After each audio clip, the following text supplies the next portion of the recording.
5 end ചെയ്യുന്ന രണ്ട് നമ്പറിന്റെ സ്ക്വയറിന്റെ ഡിഫറൻസ് കണ്ടുപിടിക്കാൻ പറഞ്ഞാൽ അത് എളുപ്പവഴിയിൽ എങ്ങനെയാ ചെയ്യുന്നത് നോക്കാം. ഇവിടെ 35ന്റെ സ്ക്വയർ മൈനസ് 25ന്റെ സ്ക്വയർ, ഇത് എളുപ്പത്തിൽ ചെയ്യാൻ ഈ 3 കഴിഞ്ഞാൽ അടുത്ത നമ്പർ എന്ന് പറയുന്നത് 4 ആണ്. ഇതിന്റെ രണ്ടിന്റെയും കൂടെ പ്രോഡക്റ്റ് എന്ന് പറയുന്നത് 12 വരും. ഇവിടുത്തെ 2 കഴിഞ്ഞാൽ അടുത്ത നമ്പർ എന്ന് പറയുന്നത് 3 ആണ്. അതിന്റെ രണ്ടിന്റെയും കൂടി പ്രോഡക്റ്റ് എന്ന് പറയുന്നത് 6 വരും. ഇതിന്റെ ഡിഫറൻസ് കാണാം. 12 മൈനസ് 6 എന്ന് പറയുന്നത് 6 ആണ്. അത് എഴുതിയതിനു ശേഷം 2 0 എഴുതുക. ഇതാണ് ആൻസർ. ഈ ഒരു ഈസി മെത്തേഡ് വഴി നമുക്ക് ഈ പ്രോബ്ലം ചെയ്യാം. ഇവിടെ 8 കഴിഞ്ഞാൽ അടുത്ത നമ്പർ എന്ന് പറയുന്നത് 9 ആണ്.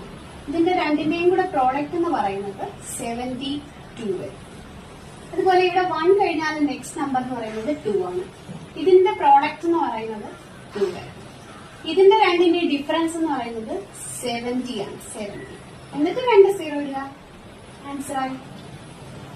അങ്ങനെയാണെങ്കിൽ ഇതിന്റെ ആൻസർ എത്ര വരുമെന്ന് കമന്റ് ചെയ്യുക.